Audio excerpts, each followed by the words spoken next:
Voy a a compartir la pantalla. plataforma, profe, ¿Qué cosa? la grabación. Sí, la plataforma queda el link, las grabaciones quedan en YouTube, pero ahí va a quedar el enlace, de cómo Ya, lo puedes gracias. buscar en YouTube. Bueno,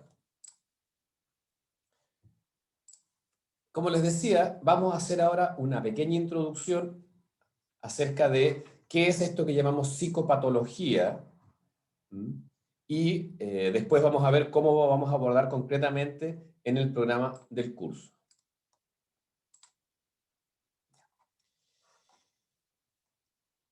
¿Qué es psicopatología? ¿Mm?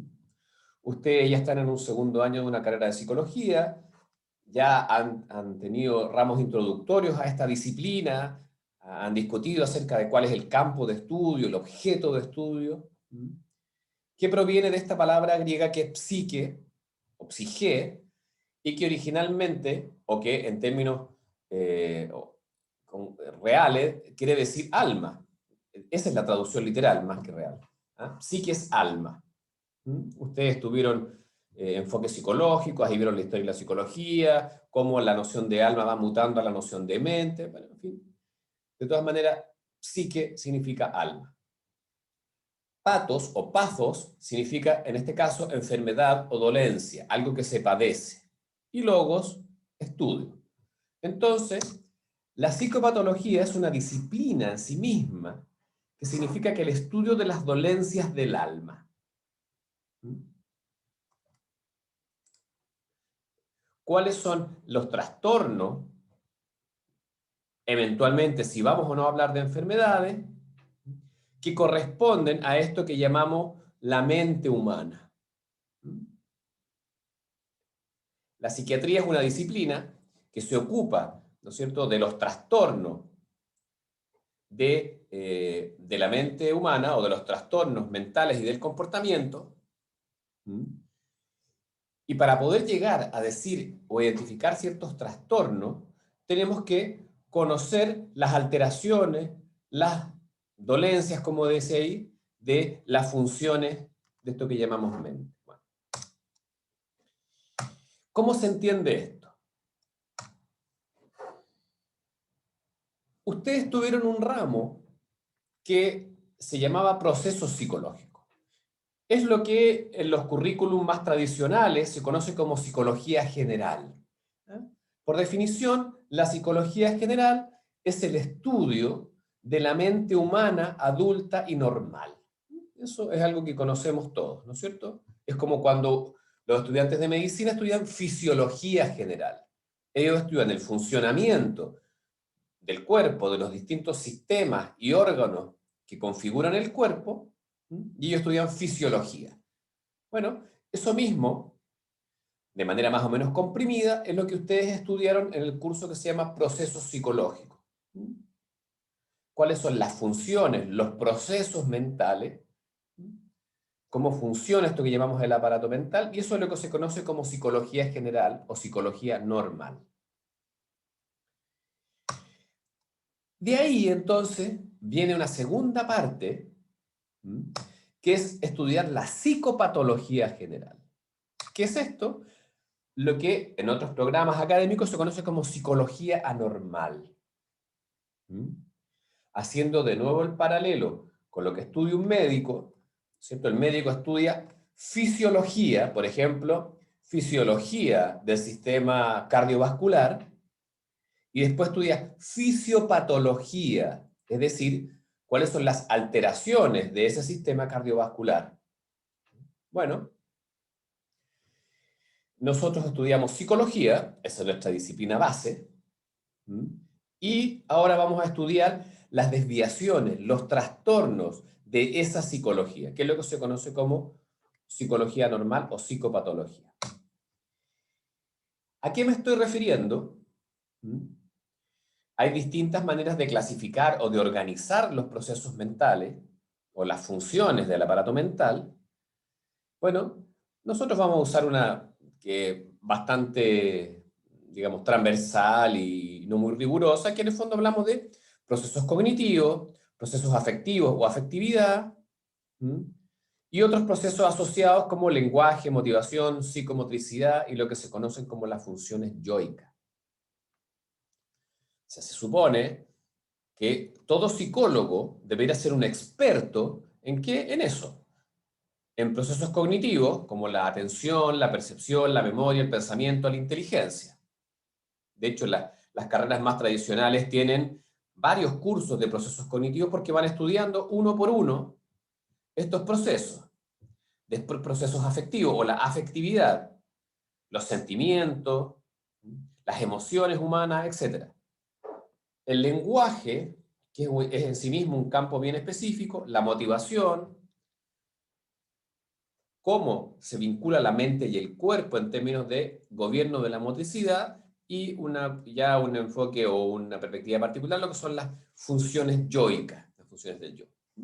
En general, eso es lo que todo psicólogo debiese saber en términos de cómo funciona la mente o cuáles son los procesos propios de este aparato extraño llamado mente. Bueno, eso uno lo estudia en psicología general. Y lo que vamos a hacer ahora, entonces, es estudiar eso mismo, pero cuáles son las alteraciones de esos procesos. Las alteraciones de los procesos cognitivos, las alteraciones de los procesos afectivos, las alteraciones de la motivación y la psicomotricidad, alteraciones de las funciones yoicas. No vamos a poder ver con mucho detalle muchas cosas porque, bueno, ustedes ven que el campo es enorme. Yo ya les expliqué que como esto es un solo curso, había que priorizar. Pero vamos a ir área por área, ¿no es cierto? Atención y percepción, pensamiento, inteligencia, poniéndole nombre a esas alteraciones. Eso es lo que vamos a hacer. Para que entiendan lo que yo estoy diciendo, les puse algunas referencias que les pueden ser más conocidas, ¿no? Como ustedes estudiaron enfoque psicológico, ¿a quién tienen? A Wilhelm Wundt. Wilhelm Wundt, ¿no es cierto?, el creador del primer laboratorio de psicología en el mundo, en la ciudad de Leipzig, en Alemania. Lo que a él le interesaba era justamente construir una psicología general, estudiar la mente adulta y normal, poder llegar a definir cuáles son los procesos que caracterizan a esa mente adulta y normal. Ese es un ejemplo de un pionero en la disciplina psicológica. Y acá tenemos a alguien que ustedes no conocen, que es Karl Jaspers, que es uno de los fundadores, quizá el fundador de la disciplina psicopatológica. Si bien no nos vamos a poder detener mucho respecto de las particularidades de la patología psicológica, por ejemplo, si la comparamos con la patología médica, hay toda una reflexión detrás respecto de cómo poder estudiar este aspecto extraño del ser humano que es su mente y esta mente alterada que hacen que sea distinto, por ejemplo, estudiar un hígado alterado o un corazón alterado. Vamos a ver un poquito también, en esta sección, algo de lo que es psicopatología infantil. ¿Qué entendemos por psicopatología infantil? Esto. La psicología general, ya sabemos, estudia la mente adulta normal. La psicología del desarrollo estudia el desarrollo psicológico normal. Ustedes tienen 2 asignaturas de ciclo vital, donde se estudia, bueno, cuál es el desarrollo psicológico esperado. La psicopatología infanto-juvenil estudia las patologías de ese desarrollo. Y hay matices ahí. No es lo mismo estudiar un organismo ya desarrollado que un organismo que está en desarrollo. El diagnóstico tiene matices. Por algo, en general, los psicólogos clínicos que atienden niños no atienden adultos y viceversa, porque se trata de organismos distintos. Les voy a mostrar después en el programa cómo nos vamos a hacer cargo de un poquitito de esta psicopatología infanto-juvenil, porque la verdad es que en realidad este programa fue diseñado bien a secas y ustedes no tenían ninguna formación en psicopatología infanto-juvenil. Entonces ahora le estamos poniendo algo para que por lo menos tengan algún conocimiento. Bueno, entonces, espero que haya quedado claro qué es esto que vamos a estudiar que se llama psicopatología. ¿Mm? Ahora, ¿para qué se estudia psicopatología? Para identificar o diagnosticar trastornos. ¿Mm? Y entonces ahí me interesa dejarlos hoy pensando algunas cosas. ¿Mm? En primer lugar, la patología no es algo que sea un fenómeno que baja del cielo. La patología tiene mucho que ver con la sociedad en la que vivimos. Entonces les voy a mostrar un pequeño esquema de cómo hay una relación, o cómo podemos entender la relación entre la estructura social y esto que podemos llamar la psicopatología. Puede ser un esquema un poco difícil por ahora, pero bueno, lo van a tener ahí para revisar. Todos vivimos dentro de una estructura social. Eso determina jerarquías, determina roles. Y eso influye en algo que en salud se conoce como los determinantes sociales de la salud. ¿Qué significa eso? Que las personas no enferman de la misma manera y no se mueren de lo mismo de acuerdo al lugar en que ocupan en la estructura social. Y cuando hablamos de determinantes sociales, estamos diciendo que hay ciertas variables sociales, como por ejemplo el sexo, la edad, el lugar donde tú vives, el tipo de trabajo que tengas, el acceso o no por ejemplo, agua potable, en fin, que hace que tú te enfermes distinto, que dos personas se enfermen distinto según el lugar que ocupan dentro de la estructura social. Y eso genera un perfil sanitario que genera una cierta demanda al sistema sanitario. Nuestro sistema sanitario, por ejemplo, no tiene la misma demanda que tiene, qué sé yo, el sistema sanitario en Bolivia o el sistema sanitario en Nueva York. La gente no enferma de lo mismo, no se muere de lo mismo, la cantidad de cirugía o de una cirugía específica no es igual, por ejemplo, en, qué sé yo, en Alemania, en Chiloé o en Nicaragua. Hay diferencia. Ahora bien, para efectos de nuestra psicopatología, hay algo que me interesa, esto lo voy a dejar aquí un poquito en barbecho como para el futuro. ¿Qué es esto? Nosotros vivimos dentro de una sociedad. Esa sociedad tiene ciertas creencias y tiene ciertos valores, que además van cambiando. Hay ciertos principios que le dan sentido a nuestra vida y que a lo mejor son distintos a lo que tenían nuestros abuelos o nuestras abuelas. Una cuestión que es bastante evidente. Ustedes ya han tenido ramos sociales, o sea, saben que el ser humano, en tanto vive en un medio sociosimbólico, está marcado por eso. Pero en concreto, lo que les quiero decir ahora, porque si ustedes ven la flecha, pasamos de las creencias de valores al sistema sanitario. Y es que el sistema sanitario no está ajeno a creencias y valores. Y en el campo de la psicopatología eso es muy importante, porque nosotros, en general, tipificamos ciertas desviaciones del comportamiento. Nosotros le ponemos nombre de trastorno a algo que tiene que ver con el comportamiento. Entonces, en primer lugar, hay que saber que todo sistema social genera una cierta manera de entender lo normal y lo que es anormal. Fija normas. Además, no sé hasta qué punto ustedes han estudiado este concepto, pero es el concepto central de la psicología, hay una subjetividad. El hecho de nosotros nacer y construirnos como sujetos sociales en una sociedad X nos moldea, nos hace esperar ciertas cosas, desear ciertas cosas, temer ciertas cosas. Y eso está muy vinculado a las creencias y valores de nuestra sociedad. Y marca la forma de sufrir. Esto es lo que yo quería decir. Entonces, la forma de sufrir, nosotros a veces le ponemos ciertos nombres abstractos, le ponemos nombre de depresión, por ejemplo, pero hay que tener mucho cuidado con eso. ¿Mm? Porque claramente el sufrimiento y también la desviación social o las pautas de comportamiento están vinculadas a ciertos imperativos propios de la sociedad en que vivimos. Se los voy a dejar así por ahora. Después ahí pueden hacer todas las preguntas que quieran o pueden interrumpirme, no hay problema. Bueno,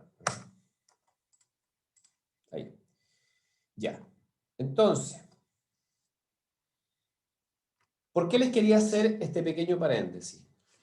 Porque cuando uno hace psicopatología,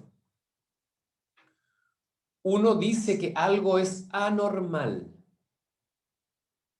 ¿Mm? Dijimos que la psicología general se ocupa de la mente normal.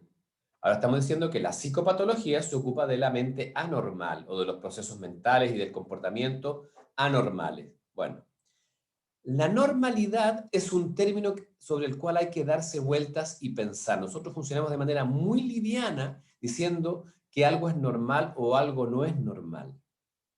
¿Mm? El concepto de norma implica algo que está detrás. Conceptos, prejuicios, presupuestos, ¿Mm? Desde donde se verifica y se compara la norma. ¿Ah? Entonces es muy importante detenernos en esto antes de ponernos a hacer cualquier tipo de juicio o diagnóstico. ¿Mm?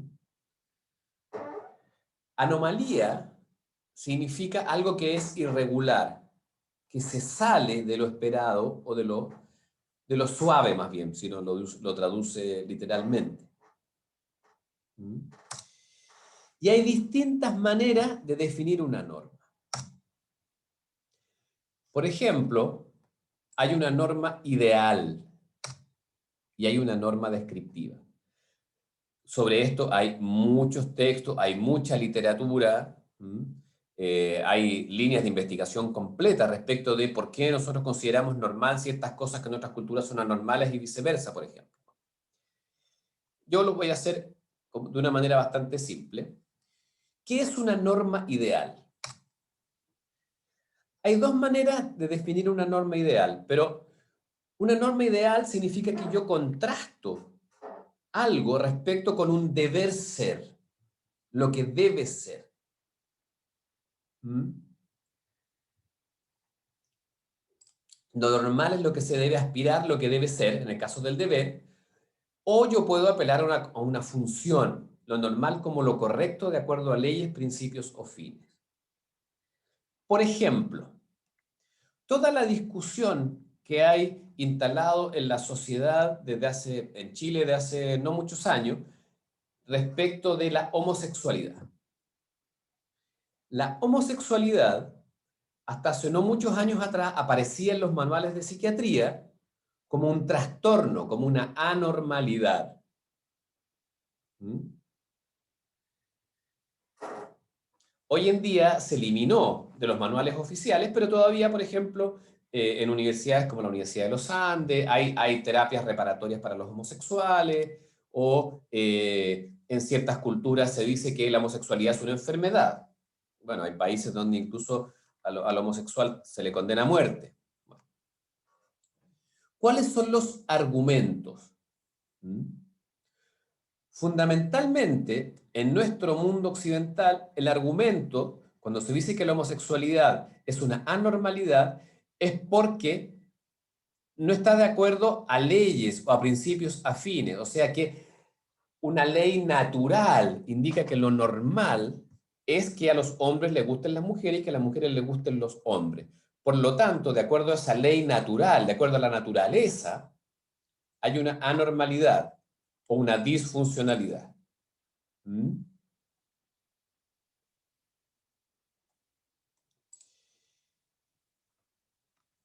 Por ejemplo, el deber. ¿Mm? Si yo veo, por ejemplo, voy a una sala de clases de niños de 7 años y empiezo a ver cuántos niños tienen caries. Veo que son 40 alumnos y 36 tienen caries. Yo podría decir, es normal que tengan caries, porque la mayoría tiene caries. Pero desde el deber, desde eso que se debe aspirar, no es normal que los niños tengan caries. Entonces, en ambos casos yo puedo decir que las caries es una anomalía o como la homosexualidad es una anomalía desde una norma ideal. ¿Mm? Otra manera distinta de definir lo normal, bueno, yo ya lo dije en el fondo, es desde lo estadístico. Es una definición cuantitativa. Lo normal es lo que es la moda estadística, es decir, lo que más se repite. Entonces yo diría, en ese curso yo debería decir, es normal que los niños de 7 años tengan caries, porque de lejos la mayoría tiene caries. Entonces, son dos maneras distintas de decir lo que es normal. ¿Ah? Por ejemplo, volvamos a los niños. Es que estas a veces entran en contradicción. En el colegio, los niños entran a primero básico, ¿no es cierto? Y uno ve que la mayoría de los niños habla todo el rato, están mirando por la ventana, lo único que quieren es salir a recreo, cuando suena el timbre y salen a recreo salen corriendo así como animalitos que los sueltan. Entonces yo podría decir, es normal que los niños sean inquietos a los 5 años y lo anormal es que se los intente y se los fuerce a estar sentados durante 1 hora 20 escuchando a un profesor. Eso sí yo lo digo descriptivo. Si yo lo digo desde el deber, yo digo, no, eso no es normal. Estos niños no están bien.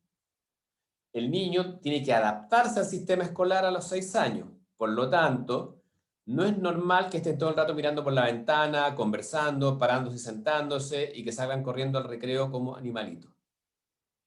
¿Por qué? Porque yo le impongo a un deber que yo tengo en mi cabeza la frase o la palabra normal.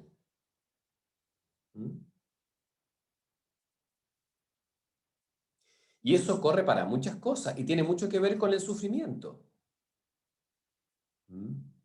Y muchas veces la demanda que se le hace a los psicólogos de parte de los usuarios es, oiga, pero ¿es normal que mi hijo haga esto? ¿Es normal que yo no tenga ganas? ¿Es normal que me levante cansado? ¿Es normal o no? Entonces, uno tendría que decir, depende. ¿Desde qué norma me voy a parar? ¿Desde lo que debiese ser, ya sea por una constitución, una función o un deber, o desde lo que es el promedio?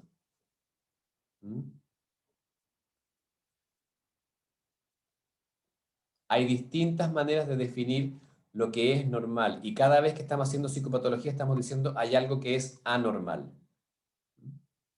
Y como vamos a ver después, eso va cambiando, las sociedades van cambiando y dejan de considerar algunas cosas como anormales y al revés, incluyen cosas nuevas como normales. ¿Alguien quiere preguntar? ¿Escuché a alguien? ¿No? Profe, entonces lo normal igual podría ser como una consecuencia de algo, ¿En qué como sentido? una respuesta, ¿o no? ¿En qué sentido? ¿En qué está? Por ejemplo, una persona que diga me siento cansada y ahí lo normal sería así en respuesta de que ayer hizo ejercicio o algo así, ¿o no? O sea, No ahí sé si me entiende. tú estás usando tu propia manera de definir lo normal, que sería si es comprensible, es normal. ¿Ah? Claro, O sea, si tú dices, como claro, hoy día no consecuencia. me cuesta, estoy agotado, claro, ayer anduve 30 kilómetros en bicicleta, es normal. Es lo ¿Por qué? normal. Porque es comprensible para mí, yo lo Se, entiendo. Promedio, No, pues no es un promedio. no promedio. Pero es como acercado a eso que dijo usted, que evaluarlo desde el punto de vista del promedio, ¿o no? O sea, ya, pero tú, es que aquí, ahí estás mezclando dos cosas. O sea, tú podrías decir, claro, la mayoría de la gente que corre 30 kilómetros en bicicleta se cansa. ¿Ya? Uno podría decir, sí, es normal. Ahora, si yo soy, por ejemplo, un jugador de alto rendimiento, no debería cansarme. Entonces ahí aparece el deber. Pero también tú introdujiste un tercer criterio, tú dijiste un por qué, que sería como si es comprensible o no, porque claro, uno mismo se evalúa. Por ejemplo, despierto en la mañana, me miro y veo que tengo mis ojos rojos y quiero saber si eso es normal o no. ¿Cuál es la pregunta que me hago? ¿Por qué? Ah, dormí muy ¿Qué poco. Me puede haber acosté a las pasado? 5 de la mañana y me levanté a las 6, por ejemplo. Si no encuentro una explicación, me parece una anomalía, que es una manera Anormal, que sí. cotidianamente nosotros usamos y que hay que tener mucho cuidado, porque ahí es donde sí entra el tema cultural. Porque cosas que pueden Claro. aparecer comprensibles para mí, por ejemplo, para un mapuche no es comprensible y al revés también. Entonces sí es como una consecuencia de algo, la normalidad. O sea, no, no, espérate. No.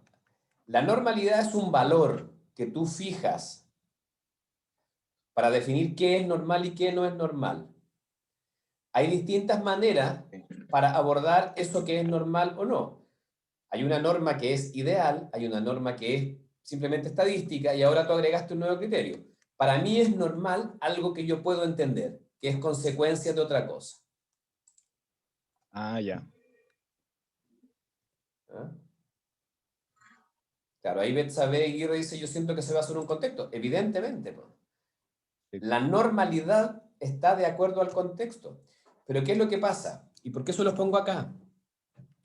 Porque para nosotros, claro, la psicología es una disciplina que está a medio camino entre las ciencias sociales, las humanidades y las ciencias más naturales. Pero la medicina no, digamos, y todo lo que se desprende, la medicina, la enfermería, la nutrición, ¿cómo se dice? La kinesiología, etcétera, ellos no, pues. Ellos asumen que su objeto es natural, es un fenómeno natural. Entonces, no se preguntan mucho ni por el contexto ni por la sociedad. ¿Mm? Pero es bien importante entender esto, que es la sociedad en particular define el límite entre lo normal y lo anormal. A ¿Mm? través de leyes, por ejemplo. Claro, pero no solo a través de leyes. Las leyes en general llegan después. Más normas. Claro, hay normas, por ejemplo, a ver, hace poquitos años atrás, no sé si vieron un video que se hizo viral en YouTube, donde salían unos adolescentes que metían unos gatos en una lavadora, ¿no? Unos gatos, o sea, y se cagaban de la risa viendo cómo los gatos daban vueltas en la lavadora. ¿Mm? Mucha gente dijo, esos tipos son psicópatas, son enfermos mentales. O sea, automáticamente les hizo un diagnóstico de anormalidad. Pero resulta, por ejemplo, que cuando yo era chico, me acuerdo que el maltrato animal era una cosa súper común y me acuerdo de papás, de compañeros de colegio mío que les regalaban unas como pistolitas de juguete que se llamaban matagato. Y los papás no consideraban que eso fuera anormal. ¿Mm? O sea, en pocos años, la misma cultura chilena cambió fuertemente, por ejemplo, respecto a lo que yo voy a considerar como normal o anormal de mi trato con los animales. ¿Mm? De trato entre hombres y mujeres. O sea, no hace mucho tiempo atrás, si un marido le pegaba a su mujer, se consideraba, bueno, parte del matrimonio, es tema de ellos. Hoy en día, no solo está sancionado legalmente, sino que a la mayoría de quienes maltratan a sus mujeres los mandan a terapia. O sea, se considera un trastorno. No es normal. Al revés, hace no mucho tiempo atrás, si un niño se manifestaba afeminado, Lo llevaban al psicólogo, al psiquiatra, al neurólogo. Un poco más antiguamente los hospitalizaban en el psiquiátrico. Y hoy en día, ser homosexual o tener tendencias homosexuales no se considera necesariamente una anormalidad. Por supuesto que depende de la sociedad, del contexto, de los valores, de la cultura. Hay cosas que nos pueden parecer raras, pero por ejemplo, a propósito de lo que decía aquel compañero, si en el mundo mapuche un machi tiene experiencias que nosotros llamaríamos alucinatorias o delirantes, se consideran normales, esperables y sanas. En cambio, si alguien en el mundo occidental escucha voces o ve cosas o siente cosas, lo llevamos rápidamente a la urgencia psiquiátrica. Hace no muchos años atrás, por ejemplo, había pastorcitos que escuchaban la voz de la Virgen María o veían a la Virgen María y la sociedad dijo, son santos. Hoy en día, si un niño le dice a su papá que vea a la Virgen María o que habla con la Virgen María, el papá probablemente lo va a agarrar y lo va a llevar al hospital. Por eso, es la sociedad y la cultura la que define el límite entre lo normal y lo anormal. Eso no se nos puede olvidar. Las expectativas sociales tienen mucho que ver cuando hacemos diagnósticos. La forma de vestirse, por ejemplo. Cuando yo estudié psiquiatría, la forma de vestirse era fundamental para hacer un diagnóstico. Si yo veo ahora muchos, por ejemplo, peinados en la calle, aritos, pantalones rotos en la calle, diría, bueno, ¿cómo voy a hacer un diagnóstico a partir de eso? Hoy en día eso se considera parte de la cotidianeidad. Por ejemplo, que un hombre se tiñe el pelo, antes era al tiro una anomalía. Hoy en día no. Bueno, y a propósito de lo que decía el compañero, muy importante, es la cultura, y nosotros somos hijos de la cultura, donde nacimos, donde nos crecimos, la que le da significado al sufrimiento y a la desviación. La que hace que algo sea comprensible o no sea comprensible. Todas las sociedades humanas han tenido que lidiar con el sufrimiento y han tenido que lidiar con los comportamientos que se desvían de lo esperado. Y las sociedades le dan distintos significados a eso. A veces se le da significado de una enfermedad, pero puede no ser una enfermedad.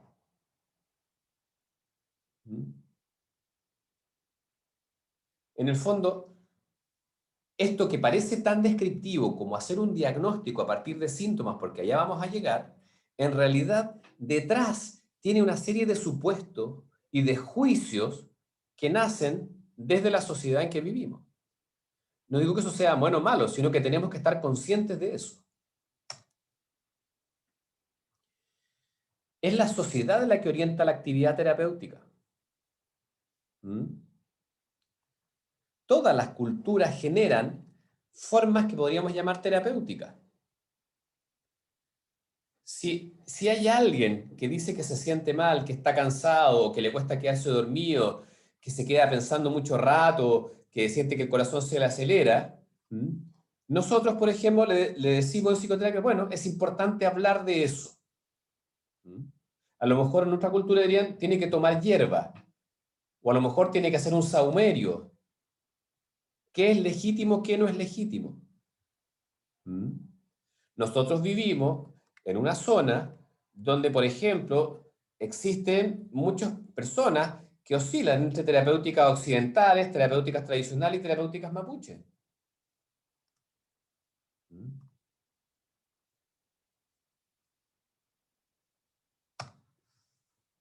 Bueno, esto ya son el rol y el estatus del curador. ¿Quién es el que puede curar?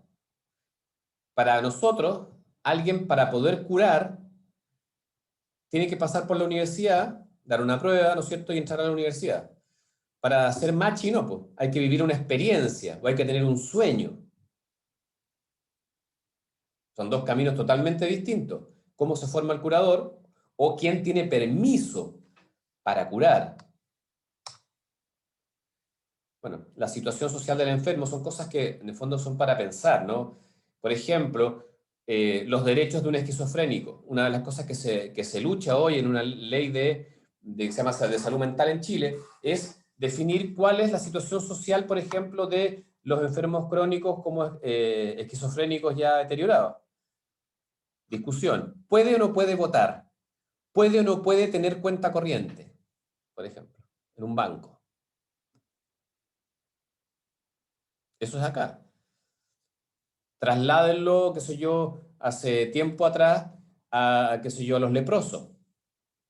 El leproso automáticamente perdía todos sus derechos hasta que perdía sus bienes, se tenía que ir. O sea, les quiero mostrar que todo lo que circula en torno a esto que llamamos norma, enfermedad, patología, está claramente marcado por el contexto, como decía la compañera, el contexto social y cultural. Bueno, y hay algo que lo voy a dejar así como entre paréntesis, que es el tema de crear o modelar trastornos. Desde la medicina se piensa que los trastornos son fenómenos naturales. Desde la psicología y la psiquiatría sostener eso es mucho más difícil. Claramente el sufrimiento está mediado por la subjetividad y por las exigencias sociales. Entonces podemos decir que lo que llamamos depresión es lo mismo en Chonchi, en Nueva York o en el Tíbet. Parece que no. Los estudios indican que parece que no.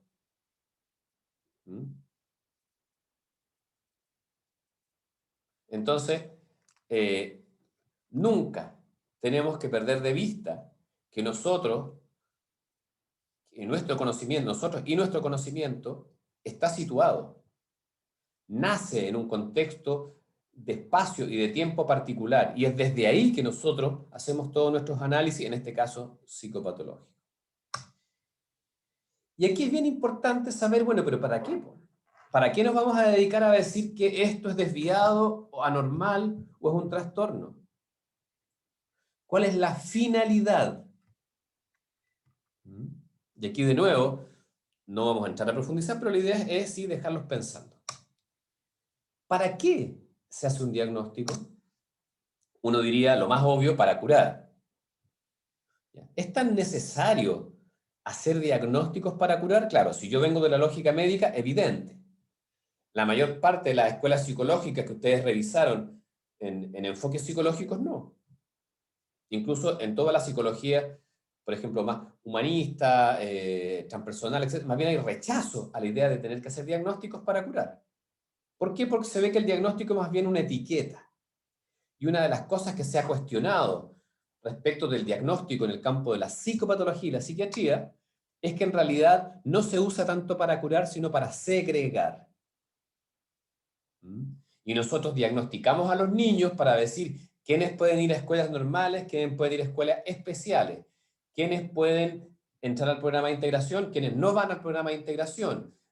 Les ponemos muchas veces nombre, etiqueta a los niños, en realidad no para curar, sino para ordenar la gestión, por ejemplo, de los establecimientos educacionales o de los establecimientos de salud.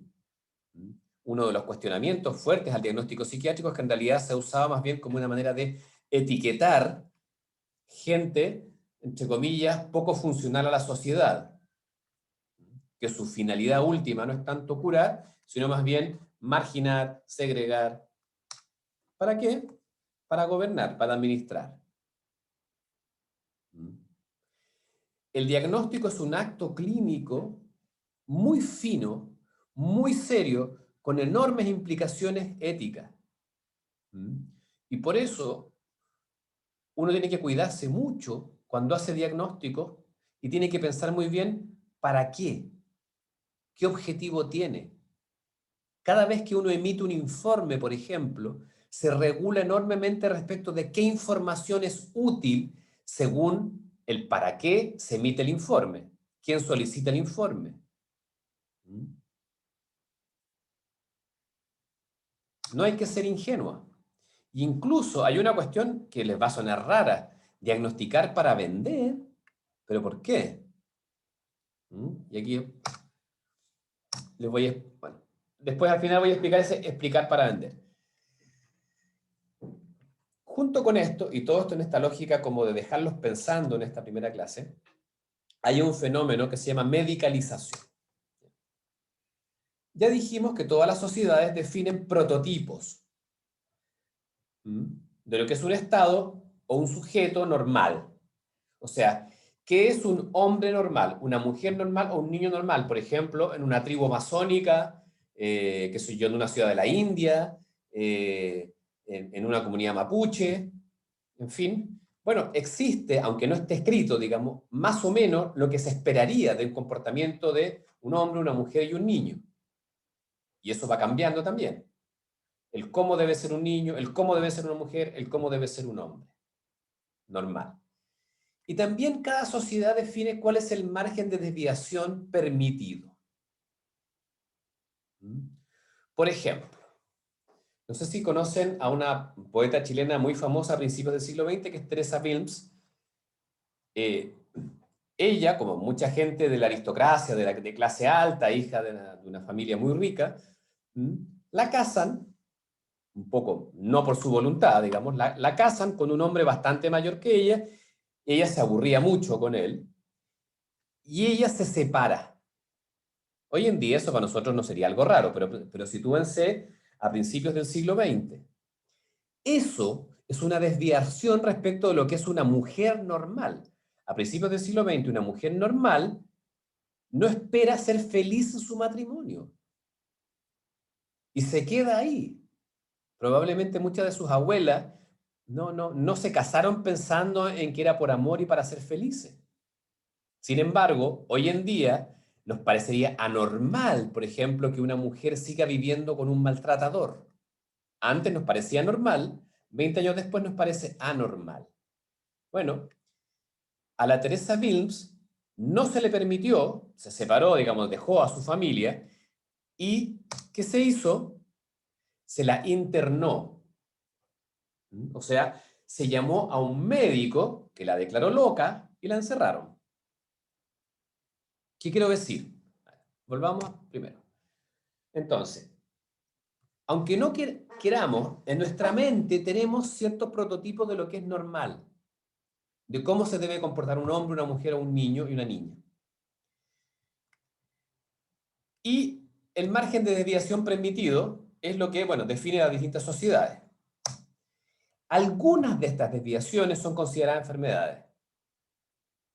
Por lo tanto, son objeto del sistema médico o sanitario. Es decir, a las desviaciones les podemos poner distintos nombres. Por ejemplo, un niño, un escolar de 12 años, que se mete al estuche de sus compañeros y le saca lápices o le saca sacapuntas, tijeras y se los queda.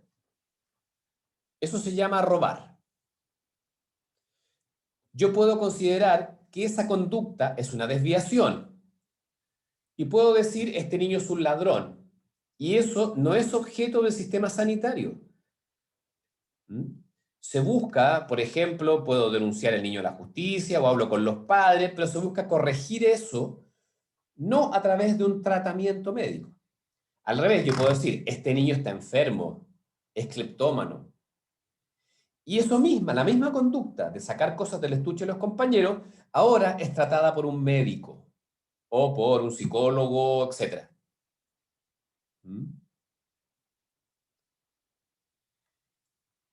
Un niño que no quería estudiar hace tiempo atrás se consideraba flojo. Hoy en día se le ponen otros nombres y se los manda al neurólogo o se los manda al psicólogo. Eso es lo que llamamos medicalización. Cuando a esa desviación le ponemos un nombre, una etiqueta de enfermedad o trastorno. Miren, les voy a dar algunos ejemplos que son un poco chocantes para que les haga sentido esto. Por ejemplo, este señor es un psiquiatra bastante conocido de Estados Unidos que a mediados del siglo XIX escribió un libro que se llama Drapetomanía. El doctor Samuel Cartwright, ¿no es cierto?, se hizo famoso porque identificó un síndrome que llamó drapetomanía. ¿Qué es la drapetomanía? Los negros que se querían escapar. O sea, ¿cuál es el razonamiento? El doctor, uno se puede reír de esto, pero el doctor Cartwright era un humanista. Él lo hacía pensando en el bien.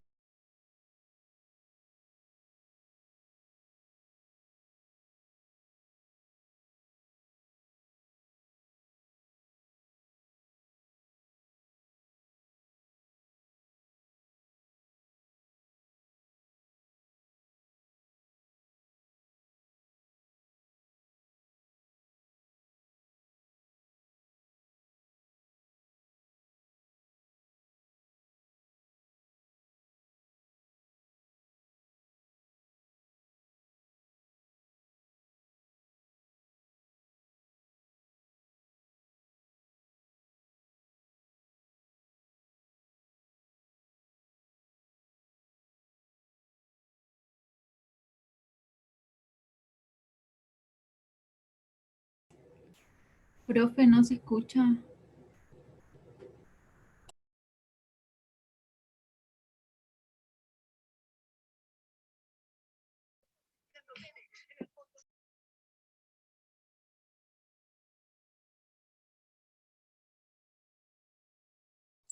Ahí sí. Ahí sí. Sí. Ya, que se fuera. De repente me pareció que estaba sin internet. No sé si a dónde alcanzaron a escuchar. Drapetomanía. Drapetomanía, ya. Entonces voy a... ¿Ahí se ve? ¿Se ve la presentación? Sí, profe, sí se ve. Sí, se ve, ya. Bueno, decía yo que este señor creó este diagnóstico psiquiátrico. Es un médico. Que significa que si un esclavo tiene comida, no lo tratan demasiado mal, no debería querer arrancarse. Eso es una anomalía. Lo normal es que un esclavo, si es bien tratado, debiera que no quería arrancarse. Entonces él le puso un nombre psiquiátrico y en el fondo, tratando de humanizar la esclavitud, dijo, oigan, no tienen que azotar a los esclavos cuando se escapan, ni mutilarlos, qué sé yo, sino que tiene que tratarlos un médico porque esto es una enfermedad. Esto es un ejemplo de medicalización de una conducta. Mediados del siglo XIX se considera anormal que un esclavo se quiera escapar, primera cosa. Y segundo, le ponemos el nombre de una enfermedad. Volvamos al ejemplo que yo daba al principio. Nosotros consideramos anormal que un niño, ¿no es cierto?, de 6 o 7 años esté inquieto en una sala de clase, que se esté parando, sentando, que se distraiga, que mira por la ventana, que esté pensando en el recreo, que no pueda seguir instrucciones. Eso no debería ser. ¿Eh? Cuestión que ya claramente viene desde un cierto deber, de la forma como nuestra sociedad define que debiese ser un niño de 6 años.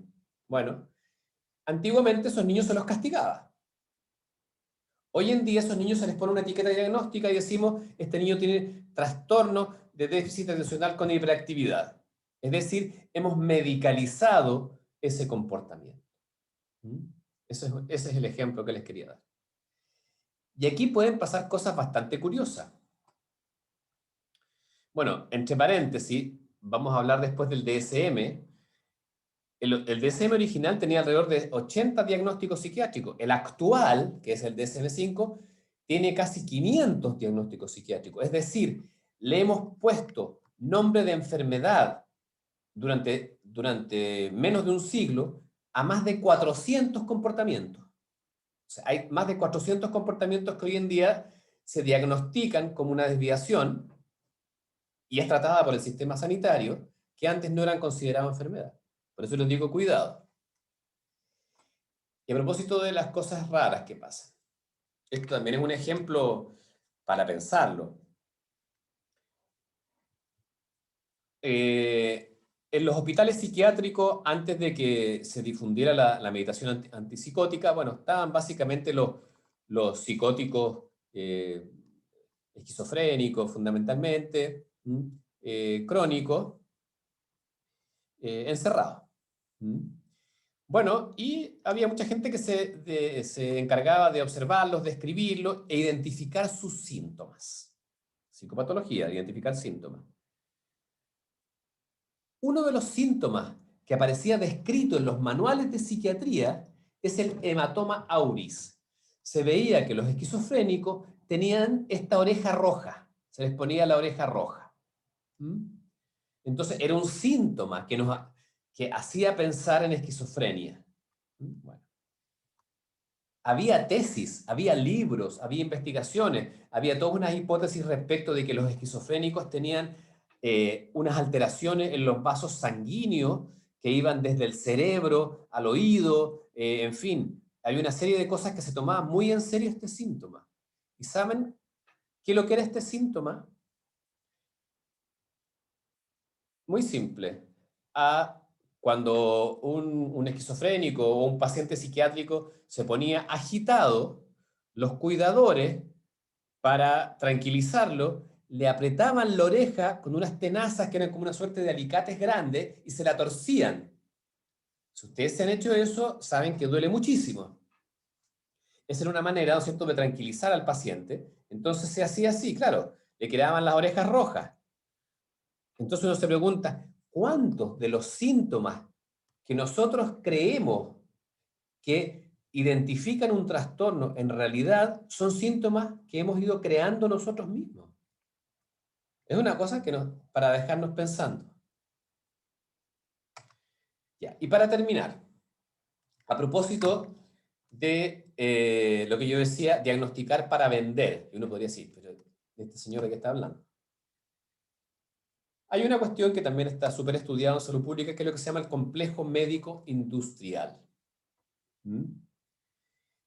Y que es en el fondo que cada vez queda más claro que los diagnósticos y los tratamientos no nacen solo de la formación o el interés médico o de los tratantes de salud. ¿Por qué? Porque esto se mueve mucha plata. Las clínicas, las compañías de seguro y las farmacéuticas han generado un mercado que mueve mucho dinero a nivel mundial, y eso tiene muchos efectos en la forma en cómo hacemos diagnóstico. Uno dice, ¿pero cómo? ¿Qué tiene que ver? Aquí hay un libro que se llama Disease Monger, que es un libro muy famoso, que dice cómo los doctores, las compañías farmacéuticas y los seguros hacen que usted se sienta enfermo. Disease es enfermedad, Mongers es como traficante, un poco, ¿eh? Como esa es la frase. Y hay estudios que han hecho seguimiento de cómo las compañías farmacéuticas han inventado diagnósticos. ¿Para qué? Para vender fármacos. O han revalidado diagnósticos. Por ejemplo, cuando se crea el diagnóstico de fobia social, eso no existía antiguamente en el DSM, se hablaba de fobia social, y mucha gente anda diciendo por la vida es que yo tengo fobia social. Bueno, eso nace de un instructivo desde una compañía farmacéutica, que en el fondo se le vence la patente de un fármaco. Las patentes de los fármacos duran 20 años, y después de eso cualquiera puede producir el fármaco, mientras durante esos 20 años el laboratorio puede cobrar lo que quiera. Entonces, como se vencía esa patente, se descubre un nuevo uso para ese fármaco, entonces la patente se revalida por 20 años más. Y eso existió en el caso de la fobia social. Se descubrió que por ejemplo, en la redacción de manuales diagnósticos eran financiadas por laboratorios. Hay mucha plata que corre. Los laboratorios gastan mucha plata en los estudiantes de medicina, ¿no es cierto? Porque ahí hay una manera de generar mercado.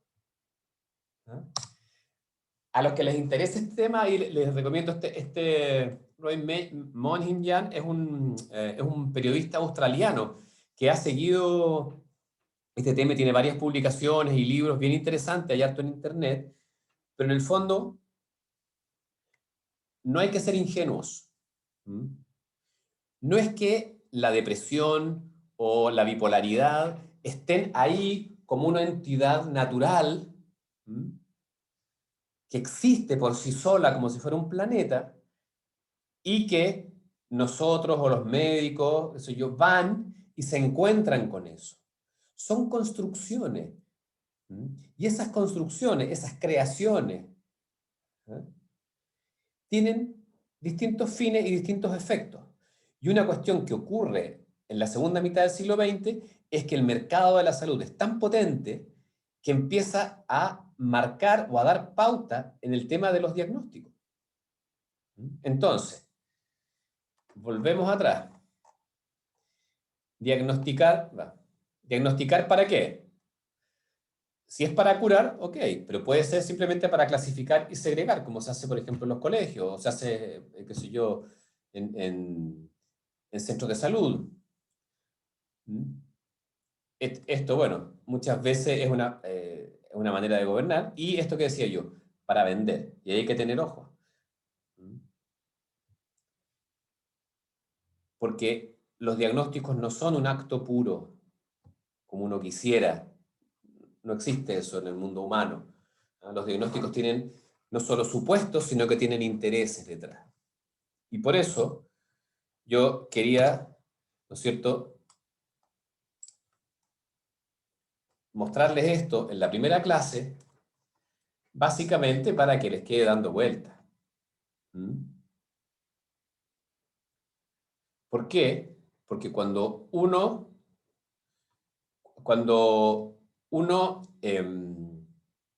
aprende psicopatología, tiende rápidamente a hacer diagnósticos. ¿Ah? Y yo les estoy diciendo, cuidado, el diagnóstico es un acto sumamente delicado. ¿Mm? Aquí hay un compañero que pregunta por gobernar y administrar. Ya, mira, hay una cosa, es que yo no, como no los conozco mucho a ustedes, no sé cuánto estudiaron acerca de lo que se llama gubernamentalidad, que es en el fondo no sé si en los cursos sociales o en los cursos introductorios hablaron de gubernamentalidad. En el fondo, son los estudios que permiten entender cómo las sociedades modernas, contemporáneas, gobiernan, o sea, hacen uso de su poder a través de la salud, la educación, el trabajo, es decir, la gestión de los servicios de salud, la gestión de los servicios educacionales, la forma en cómo se gestionan las organizaciones productivas, etcétera, son formas de gobernar, es decir, son formas de ejercer cierto poder para que la gente se porte como queremos que se porte, como el Estado o la sociedad quiere que se porte. Eso es lo que se llama gubernamentalidad. Los estudios de gubernamentalidad en el fondo son eso, son las formas en que el poder del gobierno, ¿m?, se hace invisible y se transforma ¿no es cierto?, en relaciones más sutiles entre médico y enfermo, entre profesor-alumno, entre, qué sé yo, entre jefe y empleado. Eso es gubernamentalidad, por eso se use eso. ¿Mm? No, lo de llevar un orden con respecto a la clasificación de los trastornos es, bueno, tiene muchos efectos, digamos. Pero es mucho más que eso, en el fondo. ¿Mm? Es mucho más que eso, pero claro, sería complicado entrar acá a hablar de esto. Pídanle a sus profesores del área social que les hablen de esto, de los estudios sobre gubernamentalidad. ¿Mm? En el fondo, de cómo las sociedades modernas, sociedades liberales, es decir, sociedades donde se supone que nosotros somos libres, en realidad el Estado no ha renunciado a ejercer poder. ¿Mm? Y ese poder no está solo en la policía, no está solo en las leyes, sino que está de manera mucho más sutil en estas relaciones que te digo, que es la microfísica del poder, las relaciones entre profesor y alumno, entre rector y profesores, entre médico y paciente, en fin. A eso se refiere con que nosotros podemos usar los diagnósticos como una manera de clasificar a la gente. ¿Para qué? Para administrar el poder. Es algo largo, ¿eh? Es algo complicado, pero tiene que ver con esta idea de gubernamentalidad.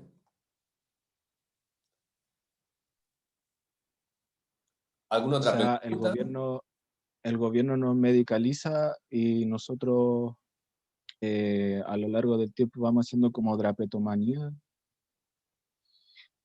porque va cambiando eso. No, por supuesto que va cambiando. Pues, sí, a ver, cuidado, cuando uno piensa en el gobierno no tiene que pensar en Piñera y sus ministros, o sea, estamos hablando de todo un sistema social. ¿Ah? Las sociedades buscan maneras para reproducirse, ¿m? Para mantener el poder, ¿ah? Y esas fórmulas no están solo en las leyes, ni en la Constitución, sino que están en la vida cotidiana. Eso quiere decir. ¿Mm? Y claro, nosotros nos vamos identificando a esos rótulos que nos ponen.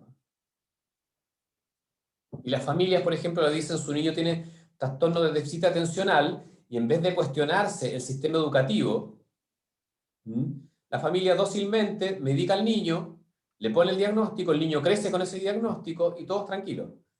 En vez de cuestionarnos si realmente nuestro sistema educativo es lo que nosotros queremos como sociedad. Si queremos domesticar a los niños de esa manera o queremos otra cosa. Tiene que ver en el fondo, Va como en el despertar de la gente. bueno, va en muchas cosas, pues. Va en muchas cosas. Qué tan libres son. Tiene que ver con eso, con el fondo, con la libertad y la ficción de libertad. En el Sí. fondo, los estudios, porque los estudios sobre gubernamentalidad lo que nos dicen es, en las sociedades modernas, lo que tenemos supuestamente es, modernas y occidentales, sujetos libres, que pueden hacer su vida como quieran. Pero hay otros que, ojo, eso no es tan así en realidad. Eso no es nada de así. ¿Mm? Y hay formas de ejercer el poder que se disfrazan de otra cosa, que no es el poder que tenían antes los reyes o que tenían, ¿no es cierto?, los señores feudales. ¿Mm? Y las disciplinas, como la psicología, se prestan para eso. Por algo, digamos, no sé si ya se dice, pero antes se decía que los psiquiatras eran el policía malo y los psicólogos eran el policía bueno. ¿Ah? Es una talla que se decía antes. Y por eso nace la antipsiquiatría y la contrapsicología, como formas de cuestionar el ejercicio del poder desde las disciplinas. Y una manera de hacerlo es haciendo diagnósticos. ¿Mm? Todo esto, como digo, nos daría para discutir largamente. ¿Ah? Pero por ahora lo que yo me interesa es que queden pensando, primero, que sepan qué es la psicopatología, o sea, de qué vamos a hablar en este curso. Y en segundo lugar, que entiendan que la psicopatología inevitablemente nos lleva al ejercicio diagnóstico. Y que el diagnóstico es un acto que requiere mucha responsabilidad porque tiene consecuencias mucho más allá. Consecuencias políticas, consecuencias sociales, éticas. O sea, tenemos que ser bien inteligentes al momento de largarnos y hacer diagnóstico. Porque si no, no vamos a ver para qué o para quién estamos trabajando. Y creemos que estamos haciendo un bien cuando en realidad estamos haciendo un daño, por ejemplo.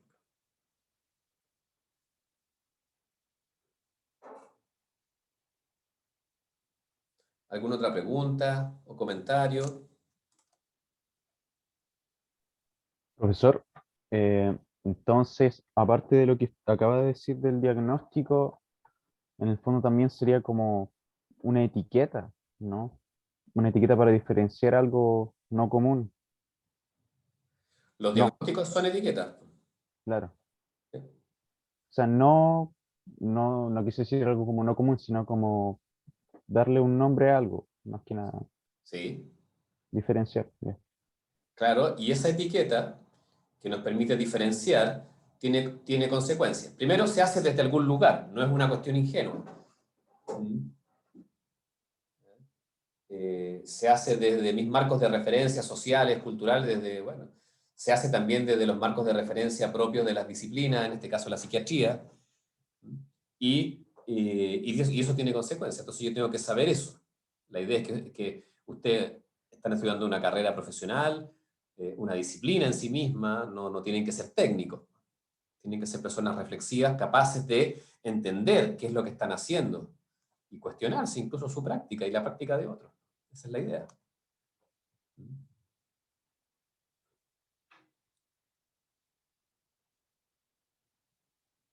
Gracias, profe. Profe, entonces en la práctica del diagnóstico siempre hay que tener o sea, contemplado que el diagnóstico puede estar determinado de acuerdo a la cultura y a la sociedad en la que se ve envuelto tanto el que hace el diagnóstico como la persona a la que se le diagnostica. Exactamente. Una buena síntesis. Los dos son parte, ninguno de los dos vive en el limbo. Tanto el que hace el diagnóstico como el que lo recibe son parte de una cultura y de una sociedad determinada. ¿Sí? Así es.